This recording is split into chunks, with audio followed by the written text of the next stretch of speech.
Hello, my name is Laura Foley, and here I am again in Pomfret, Vermont, speaking to you. And I wanted to read you a poem today inspired by my granddaughter. It's called It Feels Good to Give. Let's call him Johnny, she says about the old man slouching past, absorbed in his worries. She seems to have none. As we saunter along or sit on a bench this soft June morning, waving at passers-by, receiving strangers, smiling nods, the palpable joy she wakes in them.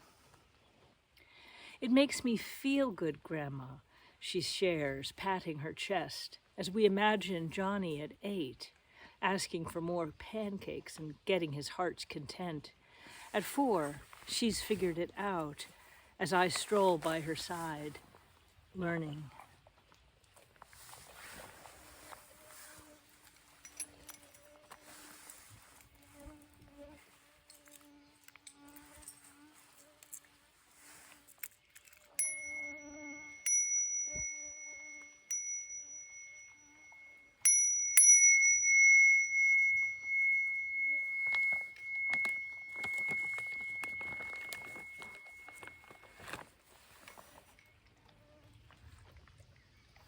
Chloe, sit, good girl.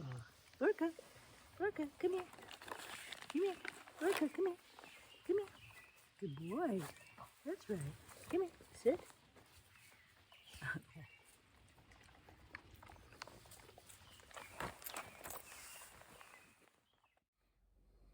Good morning.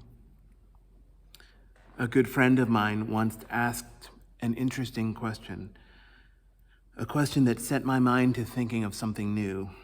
He asked, "What is the first drop of rain dreaming of?" I haven't known how to answer him. What I do know is that rain always begins with a series of complicated structures and complex harmonies. The rain that I'm speaking of is a composition written by a woman named Jerry Allen. Let's just take a quick listen.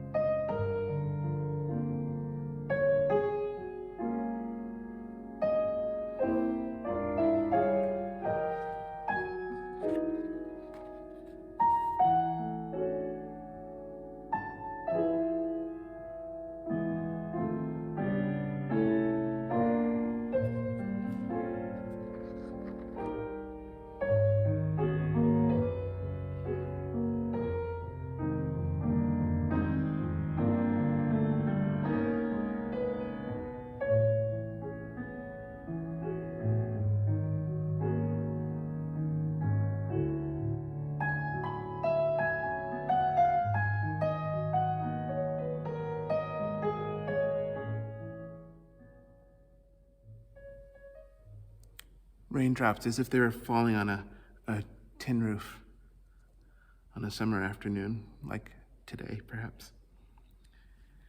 This is Rain by a wonderful artist that I once knew named Jerry Allen.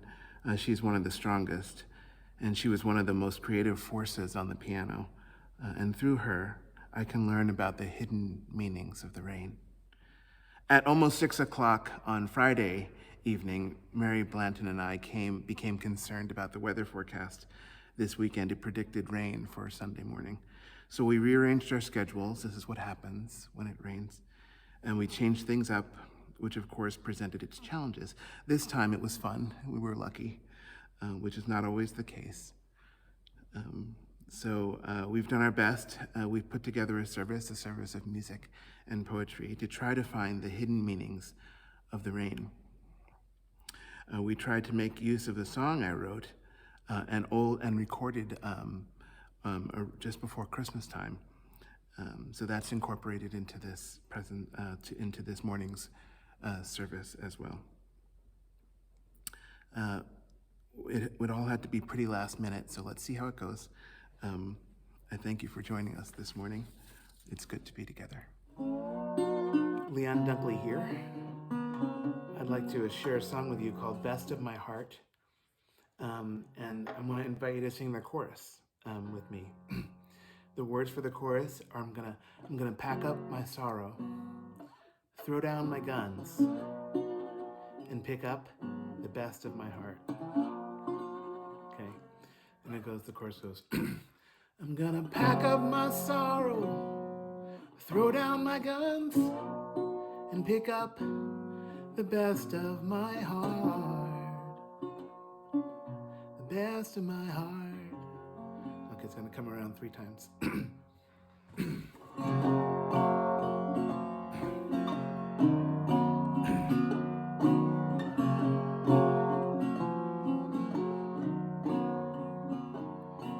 Oh, how he tried to hold light inside, but life is so mystified and free.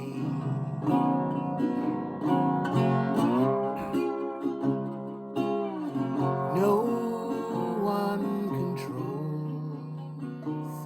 the boy loves so bold that he washes the soul of me.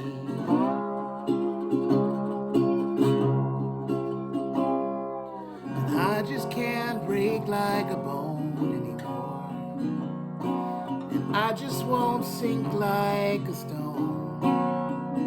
I'm gonna pack up my sorrow, throw down my guns, and pick up the best of my heart. The best of my heart.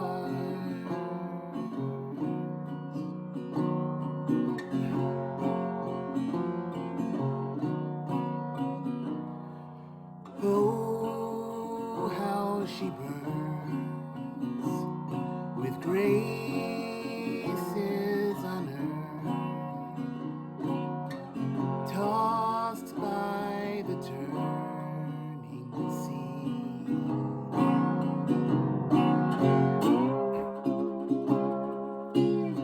Only the angels can make life so sober and true, embracing the sun and the moon of me.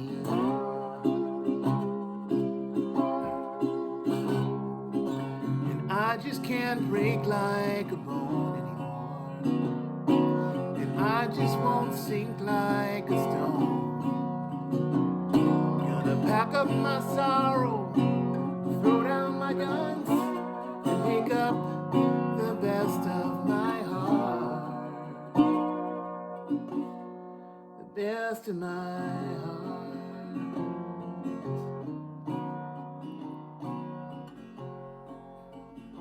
Good morning and good Sunday. I hope that this new day finds you well. My name is Leon Dunkley, and I'm honored to serve here at North Universalist Chapel Society, or North Chapel, in Woodstock, Vermont. Today is Sunday, July the 18th, and the title of this morning's reflection is The Hidden Meaning of the Rain. This is a rainy day service, if you will. Dan Fraser was scheduled to be with us this morning, but due to the probability of rain, a probability that has informed our morning's topic, the worship committee has chosen to move Dan until next week so he can address us face to face in the Outback at North Chapel service, our outdoor service, now that we've had some experience with it. So we'll see Dan next week. To all souls, I say good morning. It is good to be together. And from my bedroom window, from the bedroom window of my apartment in Holyoke, Massachusetts, I could look out. There was a clearing across the street. There was a park, and in the park there was a playing field. It was in pretty good shape, and the drummers would gather there on weekends in the summer and play music, and people would dance. They would dance around on the infield that was made for other purposes. They were dancing and rejoicing, and baseball had nothing to do with it, even though that's why the field was made. That's why it was there. It's funny, sometimes the purpose of a thing ends up having little to do with the joy that it actually brings into our lives. Rainy days are like that sometimes. They repurpose us. Rainy days cancel our plans, the ones we've made in life. Rainy days make some extra reading possible. Rainy days rearrange all of our good intentions to mow the lawn, to weed the garden, to play shortstop in the softball game. Everything changes when the rain comes, it seems to me. And it seems to be the time when we switch things up and swap things out and postpone things away from the inclement weather. Almost everything changes when it rains, but not dancing, though. If you're of the mind to do so, if you're up for it, and if you have the tenacity, it's possible to dance right through the rain. It's possible to dance because of it. Now, from my bedroom window, I could look out across the clearing to where the drummers would gather in the summer, to where the people would dance, calling down the gentle rain from heaven and calling up the spirits from the earth. We need those spirits sometimes. Now, I don't know why this is. It's a little confession I need to make. I don't know what it says about me, but there are certain sounds that I really love, and there are other sounds that I absolutely can't stand. The sound of buzzing flies drives me insane. Not when they're buzzing outside, doing their business, but when they're in my bedroom, it just about shatters me. It's not elegant, and I'm not proud of myself here. I would like to think that I have the patience, the openness of spirit, the gentleness of heart, not to want to swat them when they buzz around me, diving at my forehead and buzzing in my ears. Buzzing flies and the whine of mosquitoes, it just about does me in. I become an absolute catastrophe, utterly obsessed.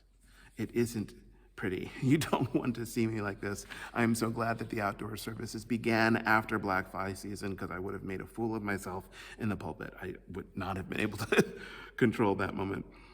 Like I said, I don't know what it says about me, and I don't know if I like what it says about me, but I truly can't stand that sound. I don't know, maybe it's some past life thing. Maybe it's an epigenetic thing.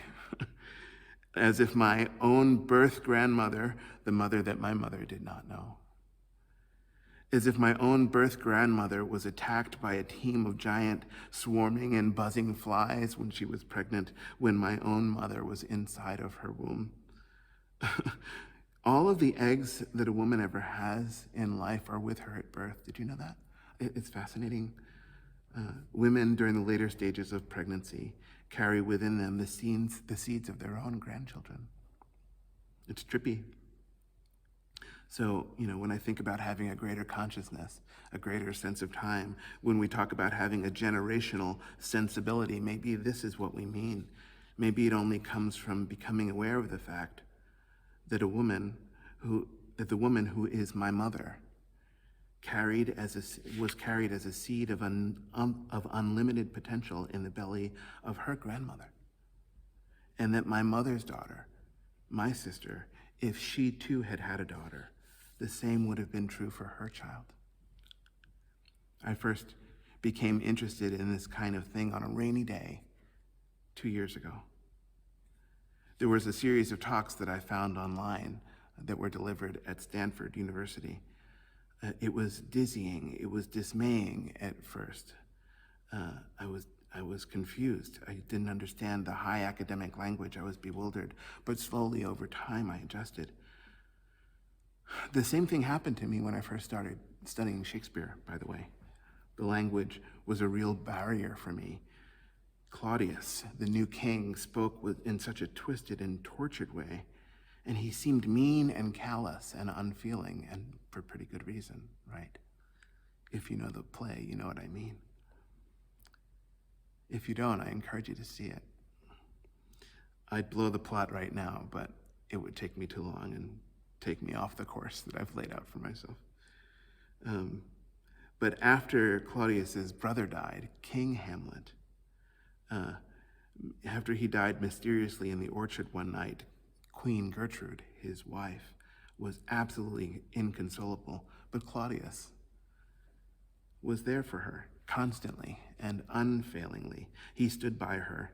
He was steadfast and resolved. He stood by her until she recovered, and then when she was well again and balanced, he married her, which just about blew Prince Hamlet's young mind. His father, who he'd absolutely revealed was suddenly gone, and his uncle, Claudius, was marrying his mother all too soon, too soon. And Prince Hamlet himself was inconsolable. And Claudius did not stand by him as he had stood by Gertrude, his mother. Claudius tried to rouse him, tried to pull him out of his despair. And with such complex and complicated language, overly long, Claudius said these words: "'Tis sweet and commendable in your nature, Hamlet, to give these mourning duties to your father, but you must know that your father lost a father, and that father lost his. And the survivor, bound in filial obligation for some term to do obsequious sorrow, but to persever in obstinate consolement, is a course of impious stubbornness. It is unmanly grief. It shows a will most incorrect to heaven, a heart unfortified, a mind impatient, an understanding simple and unschooled." I lost myself. I didn't know what he was talking about. You know, who wouldn't be consoled by such beautiful and gentle language as this? Consoled, no. Confounded, maybe. I mean, I could get with him at first, but after that he kind of lost me in the density of his language and in the weakness of his spirit. That's how I felt when I started listening to these Stanford lectures on DNA structures and the wonders of epigenetics. But, you know, if you listen to Hamlet repeatedly, it ceases to be impenetrable. It softens, it opens, it blossoms like a flower. But you have to really engage with it. You have to work it until it sings. Now, given the option of running outside, the option of safely crossing the street at the corner, given the option of running across the clearing and into the park and onto the playing field where the drummers are drumming and where the people are dancing, calling down the rain and calling up the spirit from places far beyond us, given the choice of playing in a field of sunshine and wrestling with Hamlet, forgive me, and I'm sorry, but Shakespeare loses every time. Every time, until you get the fact, until you realize that reading Shakespeare and running in the sunshine can be the very same thing. We sing when we know it well, to be or not to be.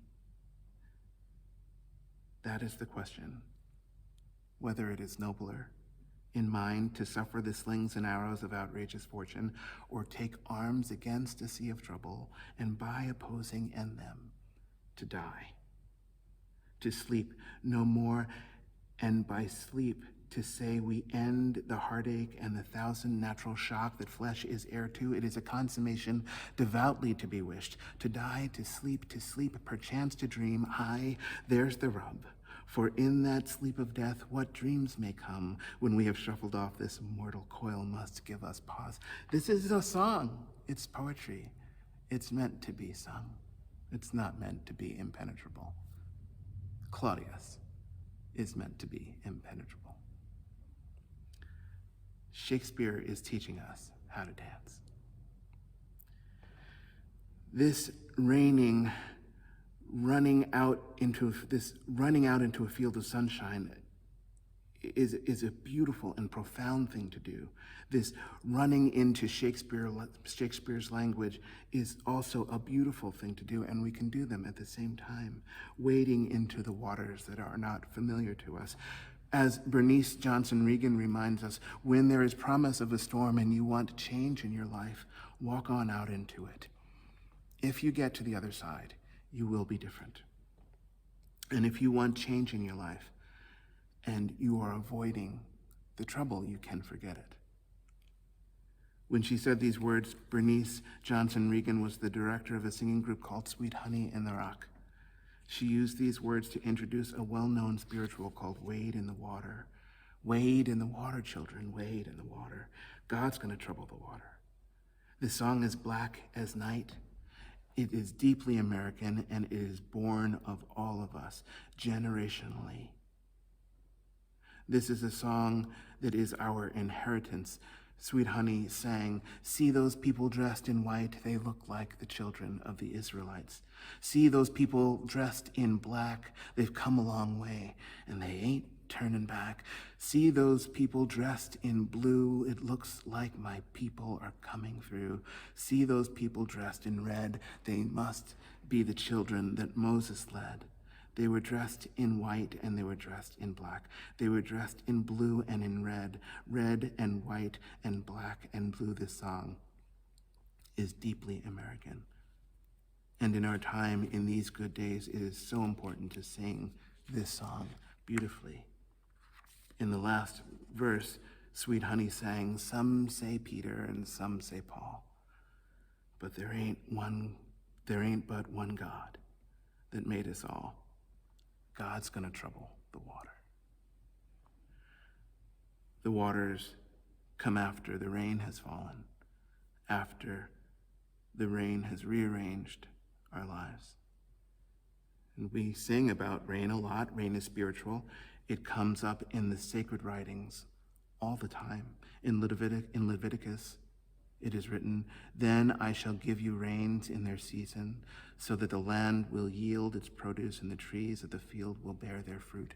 In Deuteronomy, it is written, "Let my teaching fall like rain and my words descend like a dew, like showers on new grass, like abundant rain on tender plants." In Proverbs, it is written, "When a king's face brightens, it means his favor is like a rain cloud in spring."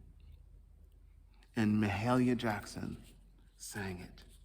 She sang, "Didn't it rain, children? Didn't it rain, my Lord? Didn't it rain, children? It rained for 40 days and 40 nights without stopping. Noah was glad when the rain stopped dropping. It knocked at the window and it knocked at the door, crying, 'Brother Noah, can't you take it no more?' And Noah cried, 'No, you're full of sin. God's got the key and you can't get in. Just listen how it's raining. Will you listen?'" And Take Six sings it as well. They sang, "Way back in the Bible days, Noah told the people that it's gonna rain. And when he told them, they paid him no mind. And when the rains came, they were left behind because it's gonna rain. And after the rain began to pour, they knocked on the windows and they knocked on the doors, and people didn't know what exactly to do. But you don't want this to happen to you because it's gonna rain, so you better get ready and bear this in mind. God showed Noah the rainbow sign and said it won't be water, but fire next time."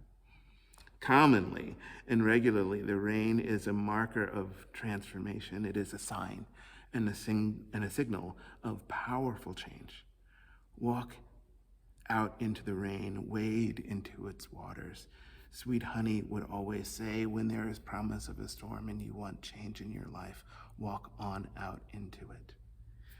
If you get to the other side, you will be different. And if you are wanting change in your life and you are avoiding the trouble, you can forget it. And at the end of "It's Gonna Rain," Take Six sings, "Noah said, 'I'm sorry, my friend, but God's got the key, and you can't get in. I'm so sorry.' He said, if something don't happen to the very hearts of men, don't you know that the same thing is going to happen again?" Sometimes we see the same problems reproducing themselves over time, generationally. How do we interrupt these things? This makes me think a little differently about the meaning of rainy days. It makes me think differently about the rain. A good friend of mine once asked me, "What is the first drop of rain dreaming of?" I like this question. I like questions like this, questions that lead the imagination to new and different places where new hopes and new possibilities are possible. So it is encouraging to explore such places when the old ways aren't working. I like this question. I love this question, actually, because because the answer seems so obvious. And if I'm not mistaken, it's always true. No matter the storm, the first drop of rain is always dreaming about music. Maybe that's my perspective and how I see the world. But if I'm not mistaken, I think that Jerry Allen would agree. She composed that piece of music that she called Rain. It's wordless, of course, just like the real thing.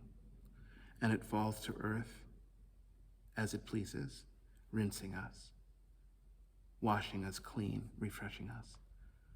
The first drop of rain is singing a dream, complex and simple, tense and tender, beautiful. If we take a deep breath and slow ourselves down long enough to truly listen, we will hear the singing of the rain. The flowers are the singing of the rain. We are the singing of the rain. As we slowly move past the changes that COVID-19 imposed on us, and in the midst of legislative efforts to walk back regressively the baseline rights of American democracy, may we take a moment and take measure to value and to treasure the meaning and the new purpose of the rain, the storming rain that changes us, its thunders that transform, and its life-sustaining waters, God-troubled and heaven-blessed, that keep us all alive and gently growing. A good friend once asked me, what is the first drop of rain dreaming of? I think the first drop of rain is dreaming about becoming a flower, is dreaming about becoming alive. May we be cleansed and washed clean and refreshed by the healing rains that fall. May it be so. Blessed be, and amen.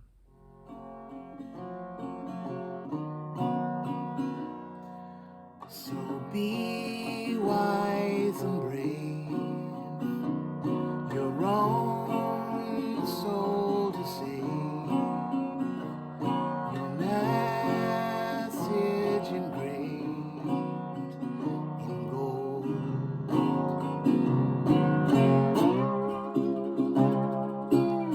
I'll saddle up in the meantime and make my way closer.